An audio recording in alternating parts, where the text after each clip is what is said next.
Welcome to Overreaction Tuesday. Now that all of the NFL games are over for the week, everyone can officially overreact to either their team doing really well and everyone thinking their team is Super Bowl bound, or thinking that their team now is the proud owner of Caleb Williams.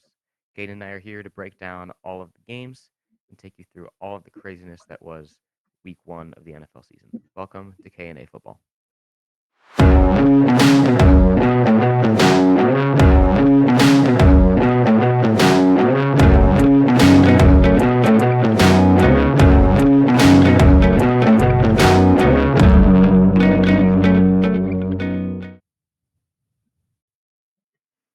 All right, Caden, how was it? How was it being back, having the NFL season back?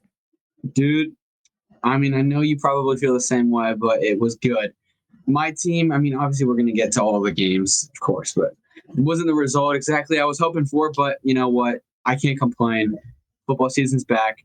And I just took a second during the games and I sat there and I was like, dude, and I was like, it has been like, what, 6, 7 months since the Super Bowl. And we're finally back, finally to the point where every single Sunday I'll be sitting on my couch or pacing my living room, watching the games, and nothing beats that. So just Yeah, so pumped that it's finally back. yeah, absolutely. All right, so I guess we'll just jump straight in.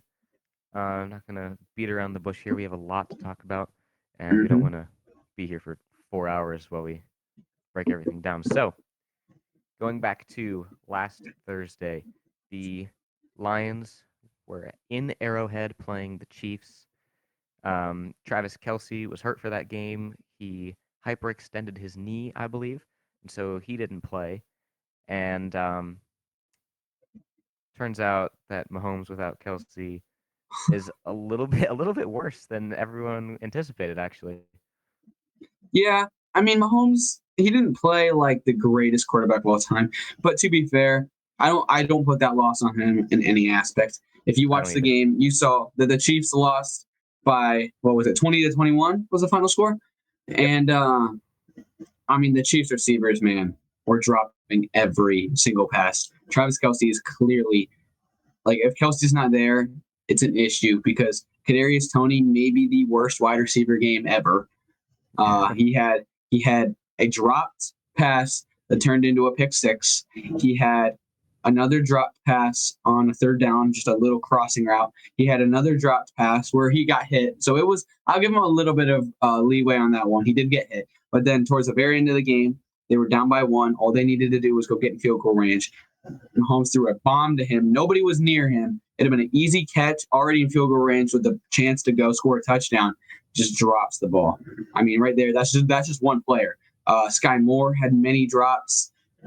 The Chiefs receivers were dropping every single pass. It was, I mean, normally if you think, oh, you got Mahomes, you're fine, but even Mahomes couldn't overcome that poor of receivers.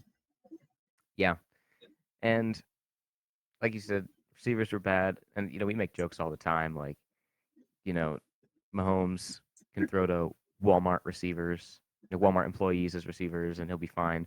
And I Mm-hmm. honestly think he may have been better suited with Walmart employees, but like you said, receivers just could not catch the ball for anything.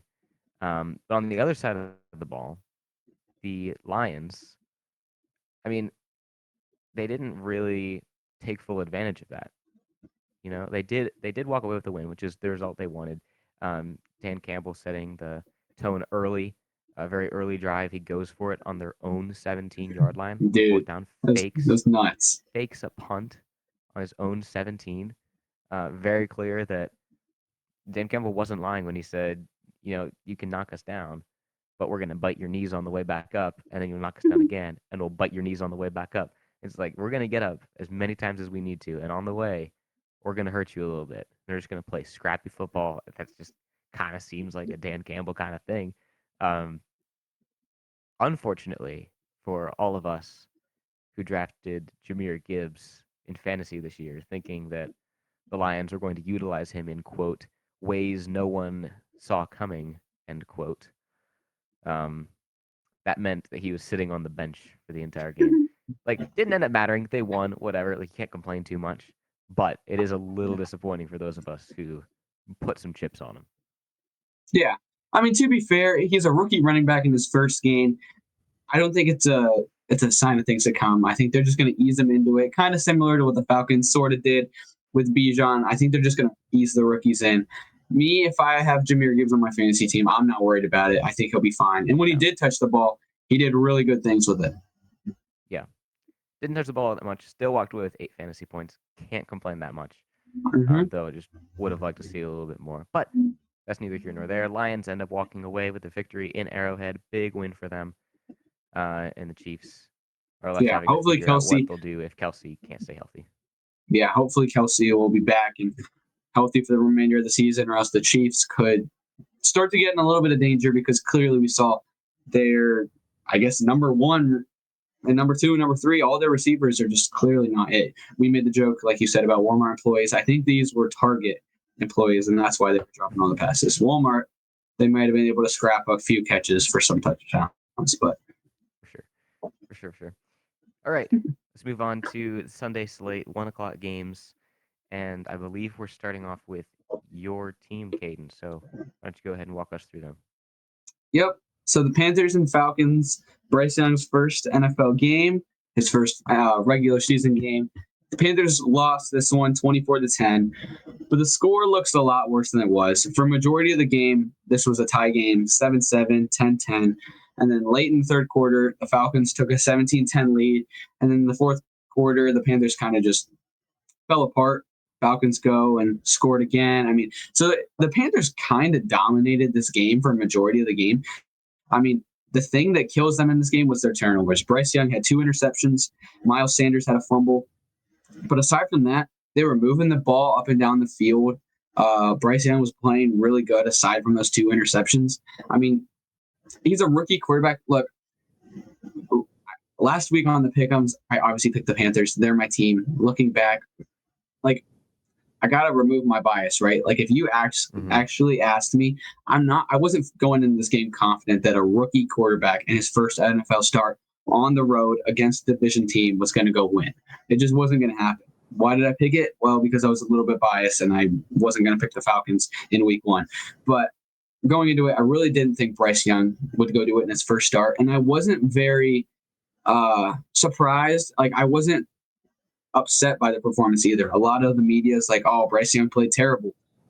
Okay, aside from those 2 interceptions to Jesse Bates, who's a very good safety for the Falcons, aside from those 2 interceptions, he played fine.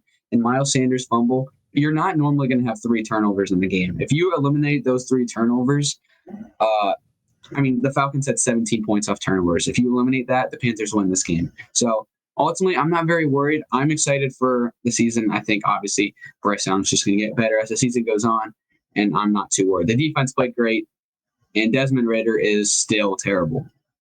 I'm going to take your word for all of that because at the same time the Panthers game was going on, I was obviously watching the Browns. So did not catch much of the Panthers game other than the occasional snip from the other game as, you were to see Bijan running all over Yeah, all over the Bijan Panthers defense. does look very good. The Falcons offense is purely running. Algier kind of surprised people. Algier got a lot of carries, and Bijan got a lot of carries. So the 2 of them are a dominant backfield, and that's going to be the Falcons' sole offense. Drake London didn't have a single catch in this game. Kyle Pitts had 1. So Desmond Ridder is still not the answer for Falcons, but if they can just run their way to victory every week, they will. As long as he can hand the ball off, that's all they need. So Falcons move on to 1-0, and if they can just keep running it, they can win some games because they don't need to throw if they just have that dominant backfield. Yeah, I'll trust you, and I hope that Bryce does a little bit better because I do have him in one of my fantasy in the Dynasty League, so hope that he can pull it together a little bit, score more than 7 points for me. All right, let's head over to my Cleveland Browns. Oh boy, am I excited about this one, Caden. The Browns have not won a home opener since 2004. My entire lifetime, the Browns have not won a home opener. It's incredible. And then week 1, Bengals. Been to the AFC Championship game last year. Won the AFC Championship game the year before. Come into Cleveland, and we kind of killed them. I'm not going to lie. Not going to sugarcoat it. We won by 21 points. It was 24-3. The defense was so incredibly good. It's not even funny. Like, remove Joe Woods from that equation, and our defense is fantastic. T. Higgins had 0 catches the entire game. Jamar Chase did next to nothing. Their running game was nothing. Joe Burrow could not pass the ball for anything. So fantastic. Our offense, yeah, Deshaun Watson struggled a little bit. He had flashes of his old form. Um, looked great. Escaping pressure was awesome. You can say what you want about his throwing. A lot of people are saying Deshaun Watson, the biggest thief ever. He looks so bad. But I feel like that's just not the case. Like, everyone's saying Joe Burrow is, really great. No one is having any complaint. I mean, people are making fun of Joe Burrow as well, but they're making fun of Joe Burrow because he played awful. He threw for like 85 yards. I think it was like maybe 82 yards. Awful. There was a lot of inclement weather in Cleveland on Sunday. The rain, weather definitely played a factor in all of that. So I'm not worried about Deshaun Watson's throwing, despite what you might hear from NFL media and from NFL fans. Not worried about it. Our rushing game is still awesome. We don't need Kareem Hunt, turns out. Jerome Ford, he's just great. He's a great backup to Nick Chubb. It's fantastic. He's literally just another version of Nick Chubb. It's amazing.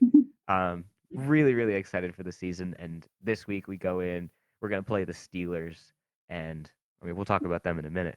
But man, knock on wood, like, I don't trust anything the Browns do until the clock hits 0-0-0-0.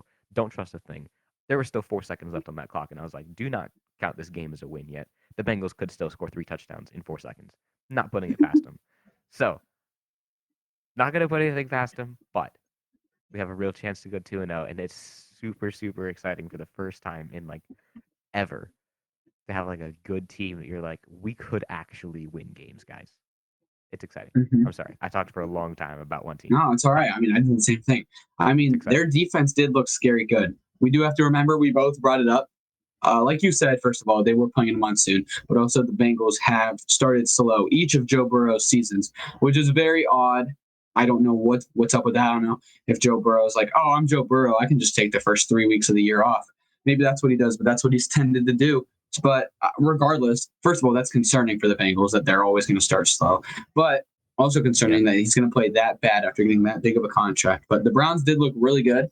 And I mean, yeah, we'll see how the rest of the season goes. Yeah.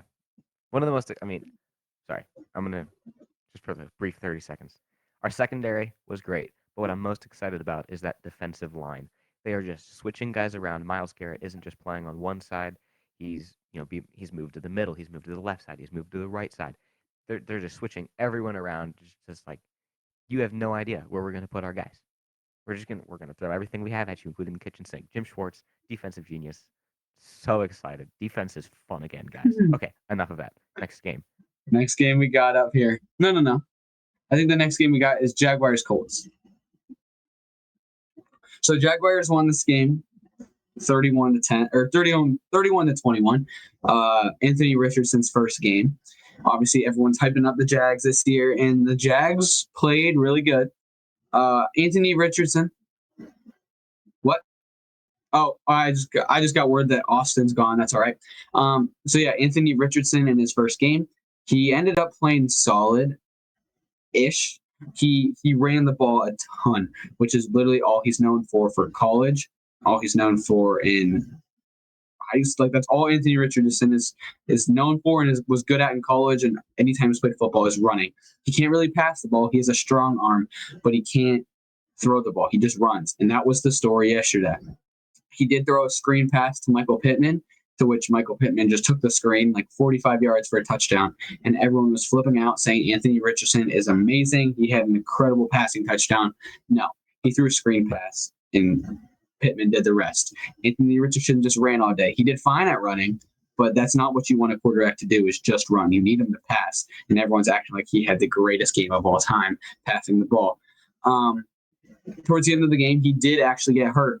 He's going to be okay. It wasn't too severe of an injury, but that right there just shows how much he runs. If it's your first ever NFL game and you're already getting hurt like that, that's very concerning. You're taking too many hits as a big running quarterback. Cam Newton was a big running quarterback, and his career only lasted 6-7 years because of how many hits he took. And Anthony Richardson's already taken a lot more hits than Cam took, and it was his first game. He played fine. I think he's going to be an all right quarterback if he learns how to throw like very accurately and precisely. He can be an elite quarterback. But I'm not overreacting like the media, and I think Austin kind of agrees with me that his passing was a little and it's getting overlooked because of his rushing, and everyone's like, oh my goodness, the Colts scored 21 points. Anthony Richardson's the real deal. It's still too early to tell for any of these quarterbacks, the rookies, the new quarterbacks on new teams. It's too early to tell. It's only been week 1. But he did good running. We all know he's good at that, but we still have to see more for his passing before we go on and crown him as this great thing. But the Jaguars, on the other hand, looked really good. Calvin Ridley had a touchdown, almost had another long touchdown. He looks like he hasn't lost a step from when he was in Atlanta. Trevor Lawrence looks great. The defense looks all right. And Travis Etienne, who some people were kind of low on, I was pretty low on going into the year, had a great game. And he looks like, if he plays like that all year, he's going to be an incredible running back, and the Jags are going to be a good team. Yeah, absolutely. I only caught a little bit of this game because, again, 1 o'clock slate, and I don't have Red Zone. Working on it, guys. But this game was a lot closer than I had anticipated. I mean, when Caden and I talked through, like, Jags are going to blow them out of the water. We don't think the Colts are all that great. But they made it a game. Anthony Richardson did play well enough for fantasy purposes, kind of looking like a last year Justin Fields kind of pick, where it's like, yeah, his throwing might not quite be there, but his rushing upsides gets you a lot of points in fantasy. Might have to worry about interceptions hurting the points, but if he's scoring 25 points a game, does it really matter? You're going to outscore most quarterbacks. So just keep that in the back of your head that. For waivers. You were just booted from the call, and so you heard none of what I was saying about Richardson, and that is exactly what I was saying. So, and I said Austin agrees with me. I really confirmed what I said. That just proves, man, we're just we're on that. You know what I'm saying? Same wavelength. Look at that. But Jaguars move on to 1-0, while the Colts fall to 0-1. The next game we got was kind of a shocker. We got the Bucks beating the Vikings 20-17. Yeah, definitely very, very surprising. Like we both said, like, yeah, Vikings might not be great this year. They, barely squeaked out a lot of 1-score games last year. This year, not starting off very hot. They go ahead and lose a 1-score game instead of win it like last year. But let's be honest here, guys. Baker Mayfield did pretty good. 21 for 34, 173 yards, 2 touchdowns. It's not the worst game he's ever had. It's not. Okay? Because he's had some pretty bad games. He's had some bad games. Not the worst game he's ever had. Not the best you could have done, but it was enough to win. Okay? They only rushed for 73 yards. Okay? Everything was through the air there. But I think the biggest story to this game is the fact that somehow Kirk Cousins had 344 yards passing, and they still managed to lose. Mm-hmm. Yeah, well, I kind of disagree with you a little bit on the fact that the Bucks played well. Their defense played.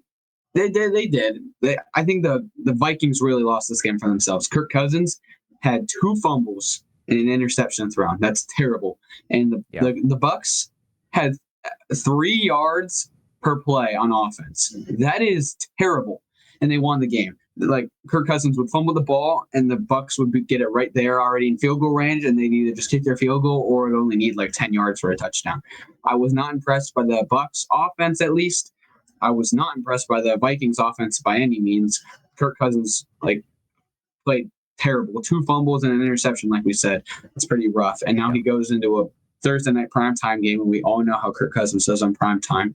Expect 8 fumbles Thursday night. But yeah, I don't really know what to make about it. We and you both said that the Vikings were going to take a step back compared to last year. They can't really repeat their 11-0 record in one-score games, and now they're 0-1 in one-score games. So clearly, last year was it's very hard to do that, and it shows as they lost their first one this year. We think the Bucks are going to be really bad. I don't think this really changes my idea of the Bucks. I still think they're going to be one of the bottom teams in the league. Oh, It's week 100%, yeah. one.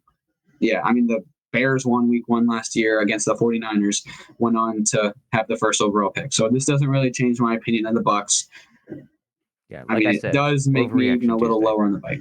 Yeah, that's especially week one. I mean, you're always going to overreact the days after all the games. You're like, oh my goodness, every single possible outcome. Mhm. This team's going to the Super Bowl. This team's getting the first pick.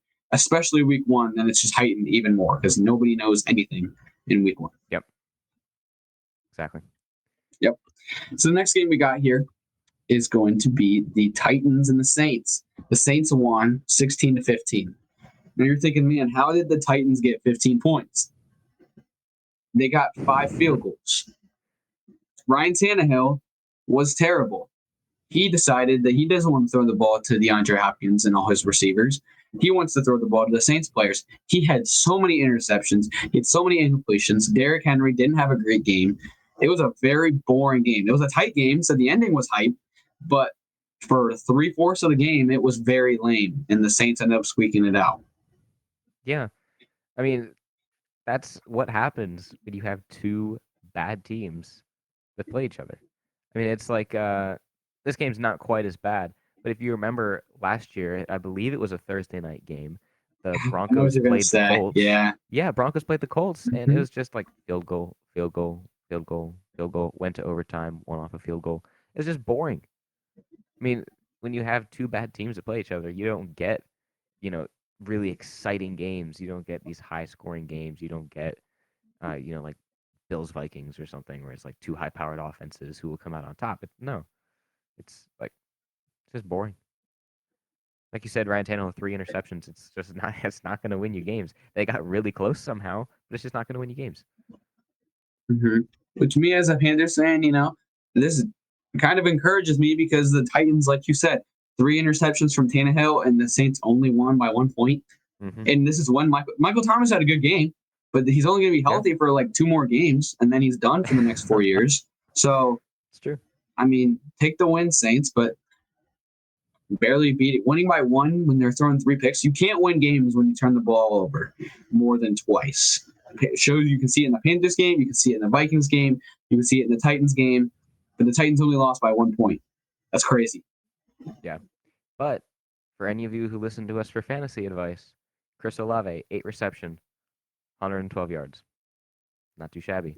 Keep that in mind, guys. No touchdowns though, but a lot of receptions. Keep that in mind. Mm-hmm. All right, what's the next game we got on? Next game is 49ers at Steelers. Now, if you tuned into this game, if you were a little late to 1 o'clock, I don't know, first of all, what you're doing. I don't know what obligations you would have to make sure you're not home at 1 on opening Sunday. First of all, get your priorities straight. Absolutely. But yeah, if you weren't at home for 1 and you go home and maybe you flick on Red Zone or something, or you turn on the Browns game or something, or like you only have 1 game, whatever. You're watching your game. You're like, I'm going to check the scores. It's been 5 minutes. I wonder if somebody's close to the red zone. And then you look and you're like, the 49ers are already up 14-0. And you're like, or it's 10-0 or whatever they were. And it's like, huh. Yeah, the 49ers went straight down the field, scored, picked off Purdy, scored a field goal or touchdown. They dominated from start to finish, and it was pretty ugly. Yeah, not the Steelers' best work, but hopefully that says more about the Steelers than it does the 49ers because they're in my division. But I feel like that's probably not the case. I feel like it just shows like 30-7 is just ridiculous. Like even if the Steelers, if it were to be like one thing, it's like the Steelers are bad. Okay, you're not going to win 30-7. It's like even if you have a mediocre team playing a really bad team, they're not going to score 30 points on them. I think it just shows coming out of the dominance of the 49ers. And this is a lot of headlines. You'll see this everywhere in NFL circles. This is kind of a make or break year for the 49ers. They have a real salary issue next year and the year after and the year after. Like they have such big name players on defense, on offense, on all sides of the ball, and they can't afford to keep them past this year. So it's just not sustainable. So if they don't win the Super Bowl this year, they're probably not going to be as good as they are next year. So Caden, I do have a question for you though. Okay. I feel like you can probably figure out what this is going to be. This was a great game from Brock Purdy. What is he going to have to do for you to be a believer in Brock? That's fair. I like if you didn't listen to the last couple of episodes, I don't believe in Brock Purdy. I don't think he's the greatest quarterback. I think he's really a product of literally the most stacked offense we have ever seen. Great O-line, one of the best running backs in the league, 2 great receivers, great tight end. I mean, Brock Purdy's surrounded and set up for success. That's kind of a hard question. I don't know if there's something that he could do to make me all of a sudden be like, all right, this guy's the real deal. I mean, I was impressed. I was not expecting that performance on Sunday. Like, I was impressed. I was like, okay, Purdy looks really good. I'm still not completely sold on him, but he looks really good. I don't know if it's going to have to take like an injury to a few of his star players, and yet he's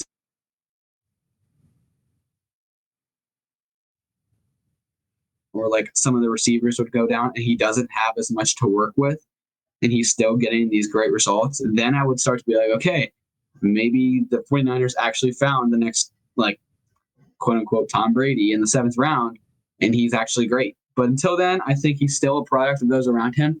He did surprise me. He proved better than how I thought. He played really well, but that's a good question. All right. Well, next week when he goes ahead and drops 50 and has a 500-yard day, we'll say, all right, he's the real deal. Trust it'll happen. Yeah, okay. All right. What do we have next? My list's all out of whack. Yeah, clearly. I was a little surprised when you said the first thing. The next game we got is the Cardinals and the Commanders. A little bit of a weird game. Obviously, if you follow football, you know that the Cardinals are terrible. And you know that they're like the worst team supposed to. Yeah. Fell. And which he might not. Which there's a chance he says, no, I don't want to go to the Cardinals. Mm-hmm. But because they're that bad and who in their right mind would root for them. Mm-hmm. But everyone's like, okay, everyone obviously knows the Commanders are going to crush them. It's Sam Howell's first game of the season, and Sam Howell's going to have a breakout season. Some people were saying, totally not me. But what happened in this game, Austin? Could not tell you. I was driving home. Oh, really? Yep. All right, I'll answer then. This game was at 1. What are you talking about? Oh, that's true. Again, Browns game. Oh, right. Austin needs to buy some red zone. Maybe we need to pitch in and get him. It's only like 50. It's not that expensive. Not that bad. I should really do it. But you should I was a little busy this weekend. I went home this weekend, and you did. I was a little bit busy. I got one game to catch, and then I had to hit the road. So. But you know what? The Browns don't play on Sunday, so that opens up red zone. Perfect. Very, very true. But so since you didn't watch it, whatever. The Cardinals, obviously going into this game with Josh Dobbs, and it was 0-0 for a little bit. Then Washington goes down and scores a touchdown, and then the Cardinals kick some field goals, and it's kind of boring, like 7-6. But then there's a strip sack on Sam Howell. Cardinals pick it up and score a touchdown. They take the lead. And the Cardinals were getting hype on the sideline. Like, you'd have thought, like, they're winning the Super Bowl or something. Like they just took the lead in the Super Bowl because they are going crazy. And the announcers are even like, wow, this Cardinals team is actually going crazy for a week 1 game. And then his like partner or whatever was like, yeah, there you go. I mean, they've heard all this stuff. They've heard the Cardinals are tanking. Yeah, they're a shoo-in to go get Caleb Williams. And so obviously if you're a player on that team, you don't want to hear that. You don't want to hear that you suck. I mean, obviously, you probably know, yeah, we suck, but you don't want to hear that yourself. You don't want to be like, bro, what? Like, I'm out here. I worked my butt off to get here. To get here, this is my dream. And now you're saying, oh yeah, we're just tanking and we're trying to get this first pick. And so they're going to go out and try to prove the world wrong. And for the first half, first 3 quarters of this game, that's what they were doing. They were looking a lot better than the 49 or the 49ers. Goodness. The Commanders or the Washington football team. Like it was a little concerning. All of a sudden, I was like, dude, are they going to lose this game? Washington ends up coming back and taking the lead. The Cardinals had a shot at the end, but couldn't pull it off in the last drive. If Washington played any other team, they would have gotten walloped. Fair. I mean, I don't know if it's either one of two things. I feel like this is a storyline for a lot of games, especially week one. Either the Cardinals are a lot better than we thought, which I think is unlikely, or Washington is a lot worse than we thought, which I think is the more likely option. So we're just going to pay attention to that in the next couple of weeks and see which one it looks like. But it's a little concerned. If I was a Washington fan, I am not feeling good. Hey. That's what I'm saying, man. Put Jacoby in. Start Jacoby. Not biased whatsoever. No bias. All right, what do we have next? The next game we got is the Texans and the Ravens. The Ravens won 25-9 in CJ Stroud's first start. Yeah. I don't know if any of you guys saw, but CJ Stroud's first pass in the NFL. He throws, gets tipped, I guess technically blocked by a defensive lineman, and then CJ Stroud catches his own pass for like a 3-yard gain, if that, might have been like 2. But pretty great way to start off your career. Your first completion is to yourself. Pretty awesome. And despite the fact that they lost, which they did lose, 9-20, 9-25, not great. CJ Stroud went 28 for 44, not bad, and 242 yards. No touchdowns, no interceptions, but still 242 yards, 28 passes completed out of 44 attempts. Goodness, can't say that. Not terrible. Yeah, he has some work to do. Yeah, it's not elite. He is a rookie, but still, that's not a terrible start. I mean, no offense, is a little bit better than Bryce Young on arguably a worse team. So take that for what you will. I personally wasn't very impressed with CJ Stroud. I think that those stats are kind of inflated from the fourth quarter when the game was already out of hand and they were just giving up chunk plays. I think he looked very unimpressive. I think he looked very underwhelming, kind of like I had expected him to going into the game. But the last quarterback to catch his first NFL pass was Brett Favre, and Brett Favre ended up having a pretty decent career. So there's that. But on that. Yeah, CJ Stroud's the next Brett Favre. You heard it here first. But I think one of the big storylines from this game is super sad. It's actually horrible. But J.K. Dobbins, all of his career he's been battling injuries. And last season he got hurt in early in the season or something. Missed a huge the whole season. And I was like, man, he's so good if he could just stay on the field. And they're like praying for a quick recovery, and he's able to come back and be better than ever. He comes back, he starts the game, scores a touchdown, and looks dominant. He was looking like the Ohio State J.K. Dobbins. He was playing phenomenal. And then I didn't even see him go out. All of a sudden, I just heard the announcer saying there's Dobbins is out of the game. Dobbins is hurt. And I was like, oh, crap. And then later I got a notification on my phone, and it says J.K. Dobbins has officially torn his Achilles, which is a terrible injury for any position, especially a running back, especially one who's been coming off of so many injuries. And quite frankly, this is probably the end of J.K. Dobbins' career. I highly doubt he ever plays football again. Yeah, it's so unfortunate because, like you said, he's had so many injuries, and he seems to come back just as good every single time. But there's only so many that you can sustain and come back from. Let's be real here. And that one is a career ender, if I've ever seen one. So, very unfortunate. He's so young. He was only drafted maybe 4 years ago. Mm-hmm. So it's really, really unfortunate. Um, Ohio State produces pretty good running backs, but it's just unfortunate that he couldn't live up to his expectations. Like you said, probably the end of his career there. So electric, but whatever. Ravens will be fine without him. Lamar Jackson will take away his touches regardless. Zay Flowers did look really, really good as a rookie receiver. I was very impressed with him. I'm glad I had him on my fantasy team, and Sure you are. he looked great. Oh wait, Yeah. actually, I just got a notification. I don't know. Do you remember it had been like 3 or 4 years ago? Do you remember Tariq Cohen, the Bears running back? Does not ring a bell, no. He was super short. He's like maybe 5'5". He's tiny dude, and he had a really bad Achilles injury, and everyone said his career was over. He hasn't played in 2 years. He just signed with the Panthers, so maybe J.K. Dobbins can make a comeback like that in a couple years. All of a sudden, we see him playing again. Maybe. Pulling for it, hoping for it. See what happens. Yeah. Yeah. All right. Next game on the list is the first of the 4 o'clock games, and it was a little depressing to watch. The Packers and the Bears. Obviously, Aaron Rodgers is gone, and the Bears are thinking, all right, the bad man is gone. It's finally our time. Jordan Love, he's a bum. Justin Fields, he's going to make that MVP leap. He's got DJ Moore now.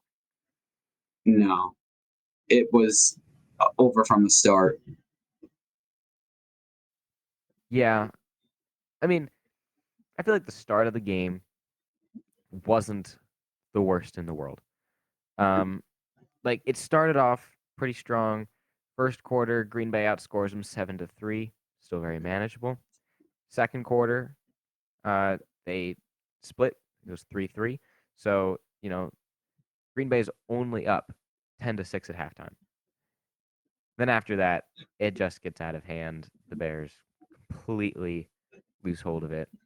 And I don't want to be the one to say it. So I'll let you be the one to say it. Mm-mm. I know what you're going to make me say because I talked to you on the phone after the game. Yeah. We talked on the phone, and it's only week 1, so I'm not going to overreact about it. But everyone who's ever listened to an episode of the podcast knows we are huge Justin Fields fans and huge Justin Fields supporters.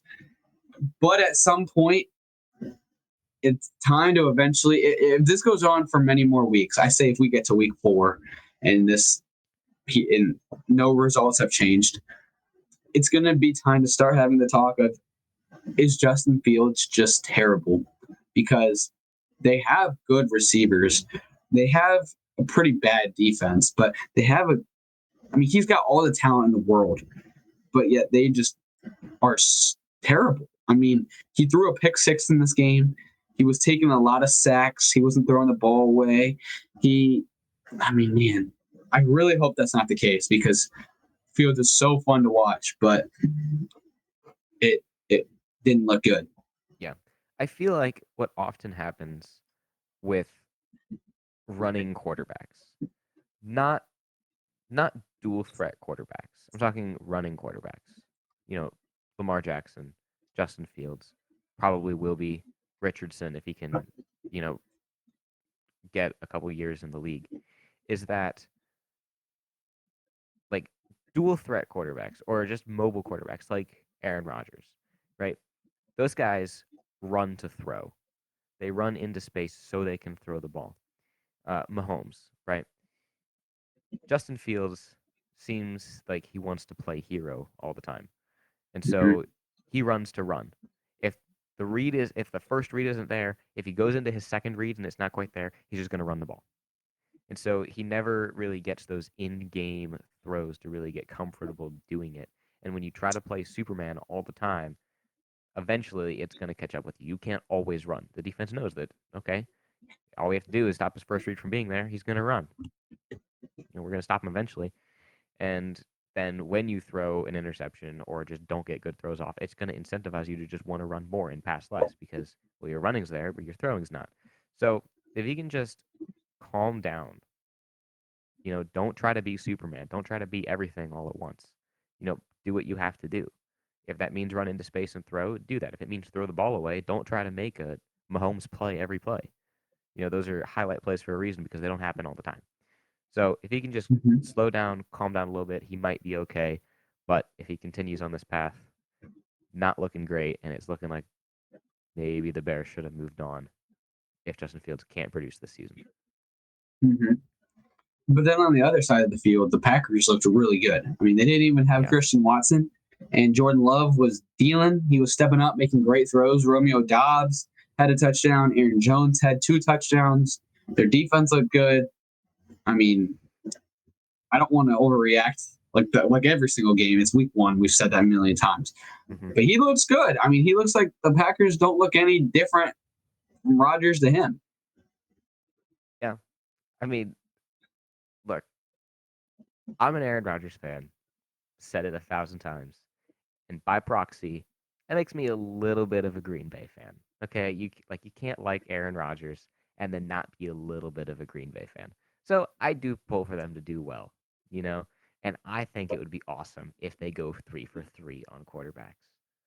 I'm sorry for everyone who would be upset by that. Um, my team, the Browns, we don't have a great history of quarterbacks. Let's be real here, okay? Deshaun Watson was our 19th week 1 quarterback since 2000. So we don't have great luck. But the Packers are going to go 3 for 3 on quarterbacks. Go Favre, has a great career. Draft Rodgers, have a great career. Draft Love, and then he has a great career. I'm all for it. I pull for him to do well.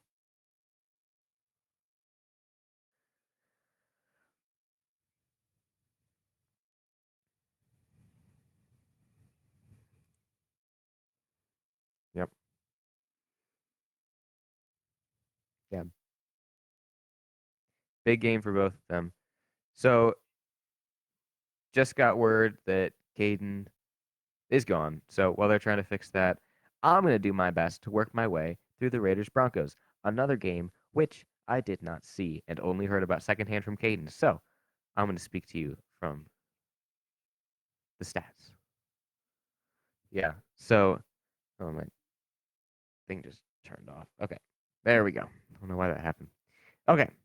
So let's run through the stats here. Overall, here's what happened. Raiders somehow won 17-16.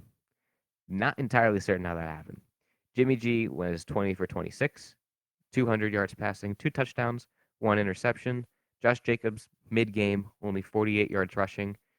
And Jacoby Myers was the leading receiver on the Raiders, had 9 receptions for 81 yards.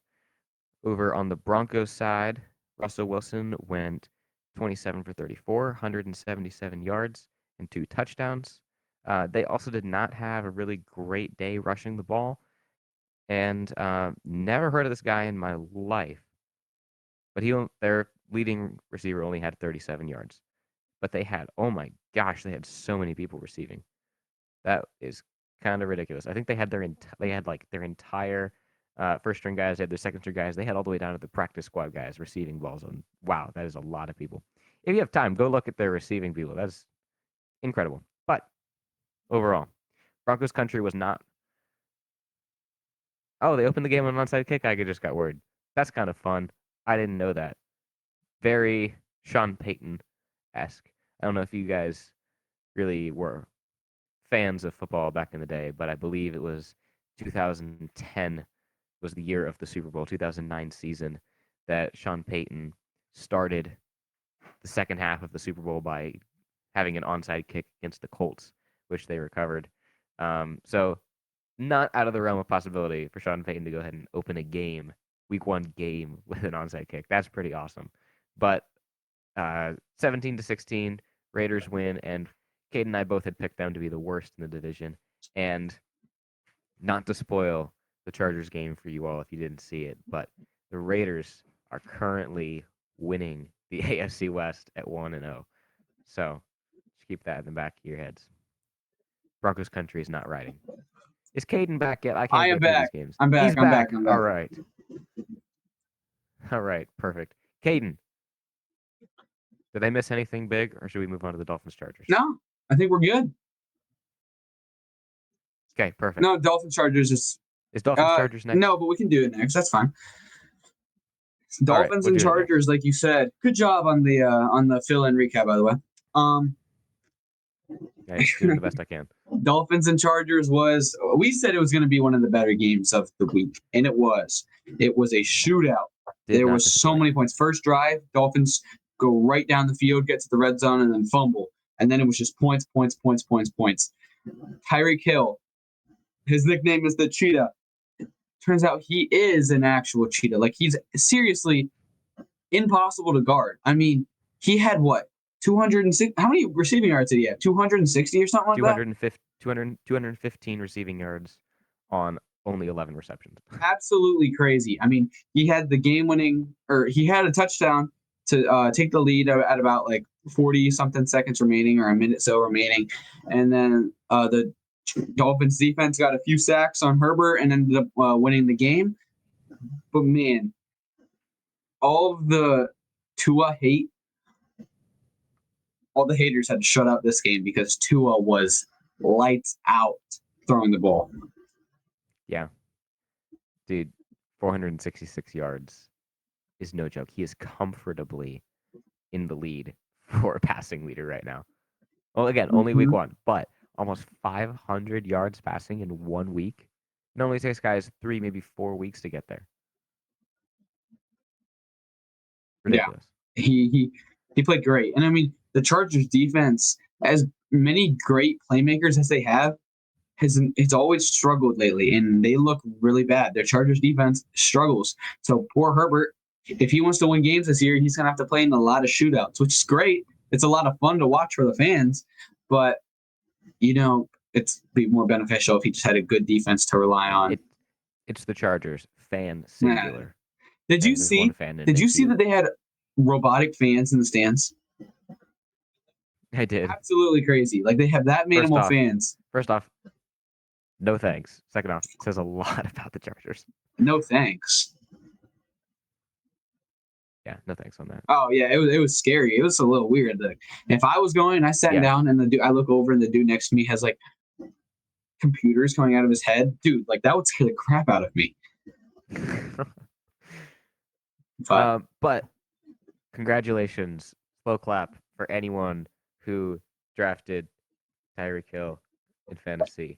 If you did not win this week, I don't know what you did wrong. You must have drafted terribly everything else. Like, rounds 2 through the rest of it must have just been awful for you, because he scored 44 fantasy points this week. Mm-hmm. Is that right? I think it's 44. Yeah, like 40 something, 46 maybe. Absolutely ridiculous. Yeah, it was great. If this continues, he's on. Okay, I saw this thing. Right, Tyreek Hill said, "I'm going for 2,000 yards this year." Again, this pace is not maintainable. It's not sustainable. Currently, he's on pace for way closer to 3,000. Again, it's not a sustainable pace. You can't go for, how many yards did he have again? You can't go for 215 yards every single week. That's just not going to happen. But just saying, he's on a good pace right now. Yeah. That's pretty much all for that game. And then the next game we got who we got? Patriots and the Eagles. Kind of a surprising game. Tom Brady's return. He was kind of there. He was like ringing some weird bell for the Patriots. But they come out, and the Eagles look dominant to start. They jump out to an early, like 16-0 lead or something like that. And everyone's like, "Oh yeah, here we go. Eagles gonna rout them." But then the Patriots came storming back and came down to the very end. Patriots had the ball at the 10 with the chance to get a first down. It was 4th and a few, and they get a first down and go take the lead as they were only down by 5. And they threw a sideline catch. The guy caught it, but they went to replay, and he didn't get his 1 foot down. So the Patriots just barely lost. Very, very concerning for the Eagles. Jalen Hurts did not play well. He fumbled in crunch time towards the end. The Patriots are supposed to be one of the worst teams in the league this year, and they only lost by 5 points to the team who a lot of people are picking to win the Super Bowl. Yeah, it's not a great look whatsoever when the runner-up from last year's Super Bowl, and a lot of people's pick to, do very, very well this year, only wins by 5 points. Jalen Hurts only had 170 yards passing, which, you're like, okay, well, it didn't have a great day passing. Maybe the rushing day was better. Nope, they rushed for less than 100 yards as a team. So overall, not a great day for the Eagles. But, all that matters is that you get a tick in the W column. That's really all that matters.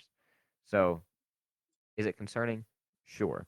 If they play a real team, not that the Patriots aren't a real team, but if they play a better team, right, I'd say that if it was the Cardinals. But if they played a better team, would they have lost? Probably.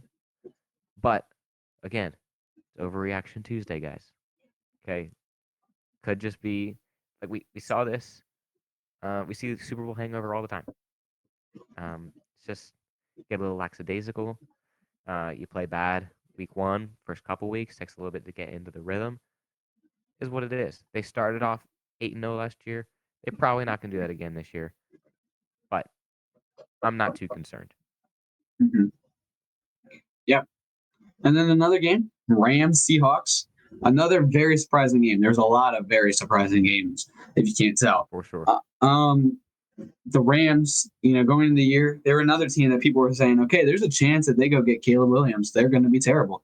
And now Cooper Kupp is on IR, and they're like, yeah, who in the world is Matthew Stafford going to throw the ball to? It turns out, Puka Nakupa? No. Like I don't even know his name. Hold on. Let me get my phone. Yeah. Puka Nakua. Puka Nakua, yeah. No one knows who this guy is. Okay? But let me tell you what. Puka Nakua. Like, who in the world is Puka Nakua, Yes. bro? He goes out here as a rookie in his first game. I think he's a 5th-round pick. Had 15 targets, 11 catches, and like 100-something yards. Dude balled out against a Seahawks team who's supposed to be super good, and almost everyone has them in their playoffs. I mean, dude, this Puka Nakua guy is like, he could be the second coming of Cooper Kupp. I mean, again, overreaction Monday, but like, this dude was amazing. Like, I know I'm trying to pick him up in every single one of my fantasy leagues. I got to say that quietly because my dad's downstairs and he's in my league. But Puka Nakua is looking like a beast. Yeah, if you have a high waiver order, because this guy definitely was not drafted in any. He's only drafted if you're in a 32-man league on waivers. Yeah, exactly. So, and whoever had him, definitely he wasn't starting. So, rough. But he is definitely sitting on like every waiver wire in fantasy football, everywhere. So, if you have a high waiver order, and for some reason, whoever has a higher waiver order than you, maybe doesn't watch football, doesn't keep up with the news, doesn't listen to the KNA football podcast, and they don't know about this guy, you should go claim him. I think everyone went and rushed and just claimed this guy the minute that it happened, just like hoping that he falls to you. He won't. If you're not like 4th highest on the order, if you're not like first. Yeah. Tell me this, Austin. Did you claim him in Dynasty? I did, but I have like the 6th. Okay, well, I have the last because I scored like 200 points, and I was like, okay, I might as well not even claim him because I know I'm not getting him. So that just confirms that I'm not even going to put a waste on it. I'm not getting him. And that, I put a claim in on it, but I'm like, dude, there's 5 other people ahead of me who, are around as dedicated to football as we are. Like, I'm not getting him on the off chance that he falls to me. Great. He's not going to, though. I mean, I'm pretty sure in that league, Preston has like 3rd, and he's a Rams fan. So right there, he's gone. He's gone. Yeah, he's gone. But I love saying his name. Like, Puka Nakua, bro. Like, what? What a name. Yeah. I got a text from Preston today. There was a screen recording of us in the pick'em saying, I think it was me in the pick'em saying, Seahawks by 1,000,000. And then he sent me a screenshot of the score, 30-13 Rams win. He's like, keep doubting us. I was like, I will continue to doubt you. Again, overreaction Tuesday. I am not concerned with the Rams. No, neither am I. A plethora of games. And I'm sorry, but they are not. winning their division. No. Winning the division I for the believe Niners. this You're is not more winning, telling. I think it's more telling of the Seahawks, and the Seahawks for sure. might be taking a step back. But again, week 1, Week 1, overreaction, guys. Monday, Tuesday. Yep. We'll see what happens. Crap, hold on. I got to check my phone again because I had to plug it in. I think it's the Cowboys next, yeah? Yes. Yeah. Guys, this was a really rough game. It's a great game if you had, you know, money on the Cowboys. Not that we endorse gambling at all, but the Cowboys won 40-0. Dude, 40-0. absolute massacre. If you had Cowboys defense in fantasy football, this has just turned into a fantasy football podcast in the last 10 It minutes. What the has. heck? It has. Uh, But if you had, there's just so many crazy things that happened that impact yeah, fantasy football. if you have Cowboys defense, you won. No defense is scoring you like 40 points a week. That was one of the greatest performances, not just for fantasy football. That was one of the greatest defensive performances I've ever seen. They got a blocked. First of all, first drive, Giants are moving down the field, and you're like, okay, this is going to be a good game. The Giants, this is the Giants that everyone's been hyping up all offseason. They look good. They're moving right down the field on this good Cowboys defense. They go to kick a field goal. It's blocked, picked up by the Cowboys guy. I think it was Noah Igbenogby or whatever his name is. He ran all the way back for a touchdown. And everyone's like, oh, what? That was surprising. Nice. Then they go throw a pick six a few drives later. And then things just spiral. It's sacks, it's fumbles, it's picks, it's touchdowns, 40-0. And it was like, I didn't even know what to say. I mean, it was ugly. Yeah. Really ugly. Obviously, I mean 40-0 is just rough. But like you said, it was a defensive affair. The offense for the Cowboys really didn't do anything. The weather was quite bad. And the Giants defense just wasn't as good as the Cowboys defense. Dak Prescott only had 143 yards, no touchdowns. Tony Pollard only had 70 rushing yards. He did have 2 touchdowns though, so credit where credit's due, I guess. Did the Zeke thing where you're on the 0-yard line and you just rush it in. But my younger brother, story time. My younger brother had Tyreek Hill. Has, I should say. And he also has the Cowboys defense. So right there, he has 80 points between 2 players. It's ridiculous, man. This is not even fair. He just kind of walked away with that one there. It was kind of incredible. So shout out to anyone who has Tyreek Hill and the Cowboys defense and started them this week. Like, I don't know how you would have not won. I really don't. 80 points between 2 players is ridiculous. It was great. So bad for the Giants. I tuned into this game for like 4 seconds. I got back to campus late. It was like 10 o'clock. Turned on the game, and it was already like 30-something to nothing. And Cooper Rush was coming in, and I was like, oh my. I can probably turn this one off. Yeah. So bad. Yep. Well, that was the Sunday night game. Now, the most anticipated game of the Monday night week. game. The reason that people like this is the game that everyone's hyped up for. The Jets, who people have been looking forward to watching all season long, all off season. Once they got Aaron Rodgers, they're like, dude, this team is going to get stuff. They put them on Hard Knocks. Everyone watched them even more. I mean, one of the most hyped up matchups of the year, and it's week 1, Monday Night Football. Bills, Jets. Bills are Super Bowl or bust. Jets, kind of Super Bowl or bust as well. And Aaron Rodgers runs out onto the field. The place is going nuts. He's carrying the American flag because it's 9/11. I mean, it was amazing. And then obviously the game did not go according to plan. No. So unfortunate. So if I remember, I think did the Bills get the ball to start? Yeah, the Bills did. Yeah, Bills get the ball to start. And, in classic Jets defense fashion, because the Jets defense is just very, very good. Dude, they're so good. Their defense is incredible. Like, I'm not gonna lie to you guys. Like, one of the greatest defenses. Like, you could say what you want about the Cowboys defense. Yeah, they did great, but that is also in the Giants offense a little bit. The Jets defense just absolutely shut down the Bills offense throughout the entire game. It was really, really incredible to watch. They are so incredibly good. But that's neither here nor there. They get a stop. Bills punt the ball away. Jets ball. Here they come. Out trots Aaron Rodgers. Play one. Goes out. Throws an incompletion. Play two. Drops back. Gets sacked. And then they replay the sack like 50 times. And I wasn't really paying attention. I was like, why are they replaying the sack so much? Let's just move on with the game.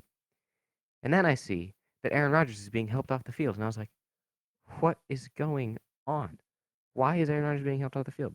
Okay. In comes the bad man, Zach Wilson. No one wanted to see this guy again. Okay. Everyone was like, okay, finally, we're rid of Zach Wilson. In comes Zach Wilson. And, it's his job to lead the team now. Okay. As anyone could have guessed, they go 3 and out. Very unfortunate. Okay. Game progresses. And you see Aaron Rodgers on the cart now. And you're like, whoa, this was not supposed to happen. He goes in the back. He has a boot on now. He's getting an x-ray. Okay, x-ray's negative. That's good. And then they rule him out for the game. And they're like, oh, yeah, we're afraid that he tore his, I'm forgetting which tendon it is Achilles. now. Achilles? We're afraid that he tore his Achilles. I'm like, no way. He played a whopping, 3 snaps.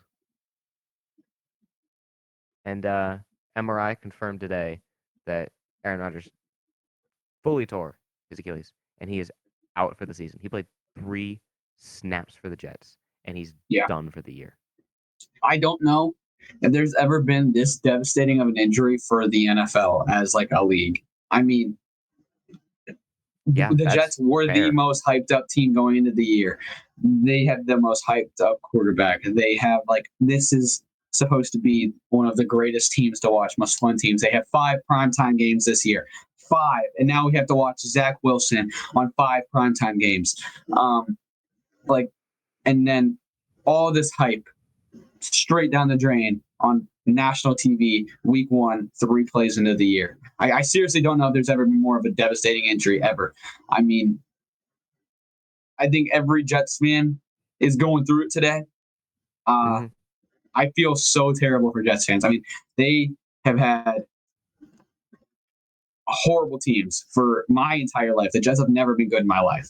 And this year, they were supposed to clearly be good. I picked them to go to the Super Bowl.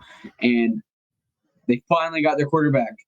And now, he's gone. And they're right back to their terrible team. Now, the game itself, one of the more fun games. For 3 quarters of this game, it was like, okay, obviously the Bills are going to win this game. They got Zach Wilson. And Zach Wilson was doing what Zach Wilson does and throwing picks and throwing incompletions and running. First of all, what is up with Zach Wilson? He gets the ball and he runs 40 yards the other way and then takes a sack. It was almost every play. It was making me so angry because I was pulling for the Jets. But I was too. And then Josh Allen, again, we can't overreact. The Jets have a good defense, okay?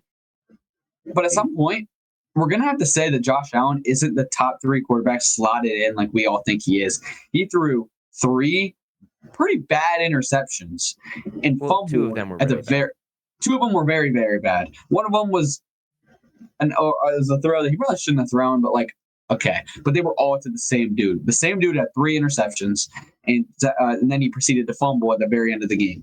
The Jets come storming back. Garrett Wilson with one of the greatest catches I've ever seen. You texted me the second he caught that and said, oh my gosh. And that was my exact reaction. It was crazy. To tie the game, I believe. And then the Jets go. Josh Allen fumbles again. Jets kick a field goal because they can't do anything because Zach Wilson's their quarterback. And then the Bills go down. tied the game as time expired by hitting the upright and knocking it in to send it into overtime. The Bills get the ball, and you're like, all right, well, the Bills are probably going to win. And then, obviously, you know, you're like, okay, Bills are going to win. They won the coin toss. Is what it is. Didn't expect the Bills to win the coin toss. Goodness, they normally lose on coin toss. But they get this coin toss. You're like, all right, fine. They're going to do, Josh Allen's going to do what Josh Allen does. He played a terrible game all game, but, he's going to connect with Diggs for, 3 completions, march down the field, score themselves a touchdown, and that'll be that. Fun while it lasted. Wrong. Turns out the Jets defense is still them. And Get a 3 now. Actually, yeah, 3 now. I'm going to say the Jets defense is him. Like, it doesn't make sense, like, at all, but Jets defense is him. And the Jets, the Bills punt the ball, and a guy who barely made the team, he barely made the 53-man roster. Don't even know his remember name. No, neither do I. But he returned the punt for a walk-off touchdown, ends the game. One of the greatest endings I've ever seen. Dude, it was awesome. It was insane. We were watching the game at the church with a group of guys, and we all stand up and just started screaming. I mean, dude, it was the emotions Jets fans had going into the game. Emotions never been higher going into the game with Aaron Rodgers. 3 minutes into the game, being like, "Holy crap, our season's over. I hate football." Dude, that place was dead. I mean, I would hope. I mean, that would be gut wrenching. I don't know how I would feel. And then you're watching Zach Wilson all game, and you're like, "Wow, our season is over." And then seeing this at the end, you start to get hyped. And then you watch that punt return, and like the emotions that whole night. The Jets season is still now very, very much in jeopardy because Zach Wilson right now is slotted as your quarterback. But with that defense, you are going to be in every single game. You're going to have a chance to win every single game. If Zach Wilson learned anything from Aaron Rodgers over the offseason, if he's just a little bit better, they can very easily win a lot of games. Their defense is so, so good. Like, they will be in every single game because of that defense. I don't care who you're playing. Their defense is great. They made a lot of calls today trying to acquire veteran quarterbacks. I mean, you were texting. There's a lot of guys who they could get that could make them, obviously they're not going to be Aaron Rodgers, but it can make them solid options over Zach Wilson. They talk about Carson Wentz. He's not a good quarterback, but he can win you some games. I personally am rooting for them to sign Cam Newton. I would love that. And right away I'd start rooting for the Jets. Obviously not more than Panthers, but it'd go Panthers, Jets, because I would totally root for Cam Newton. But they talked to Cam Newton. They talked to him. They talked to Joe Flacco because he was on their team recently. I've heard about them trading for Trey Lance. That could be a scenario. Sam Darnold is a backup for the 49ers. They could bring him back to the Jets. There's a lot of options. Or they could stick with Zach Wilson. I don't think that's the smart option, but it's going to be interesting to see how they handle that situation because they have a tough game on Sunday going up against the Cowboys defense, which is most likely going to be a pretty low scoring game because probably the two best defenses that we saw this week. Yeah, absolutely. I mean, very unfortunate that Rodgers got hurt. I won't go into the whole emotional roller coaster it was for me, but let's just say that, I had not one but 2 fantasy leagues that rode on Aaron Rodgers doing well. One of them was I had Aaron Rodgers as a quarterback, and I had the Jets defense in that league. And then the other one was I only had Garrett Wilson playing. And when Aaron Rodgers went down, I was like, this is it for me. But you know what? Jets defense scored me 21 points, and I was able to win one of the leagues, one of the weeks for that league. That was the Dynasty League. And then Garrett Wilson's insane touchdown catch won me the other league. So I was pulling for the Jets the entire night. It was a very emotional roller coaster for me. It was very high at the start. It was very low in the middle, and then it was super, super high again. I was pulling for, not a very long overtime or no overtime at all because I was like, dude, if the Bills get a chance, like I am so cooked. I was playing Josh Allen in both of those leagues. but wild game. Did you see that Colin Kaepernick tried to Yeah, reach I out to the did see Jets? that. I Dude, was gonna it's mention it, been but I decided against it because it's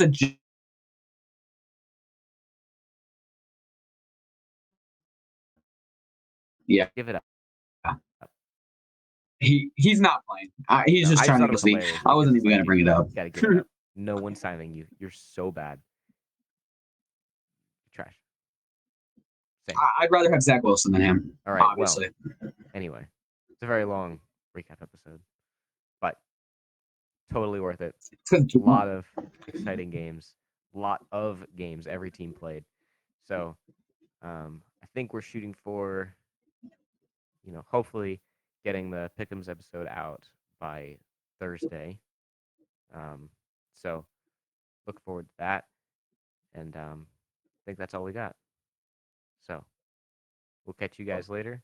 And happy Overreaction Tuesday. Thanks for watching this episode of K&A Football. You can listen to our podcast wherever you get your podcasts, and we're also active on Instagram, TikTok, and YouTube Shorts. If you made it this far in the video, thank you. You're a real one. We'll see you next time.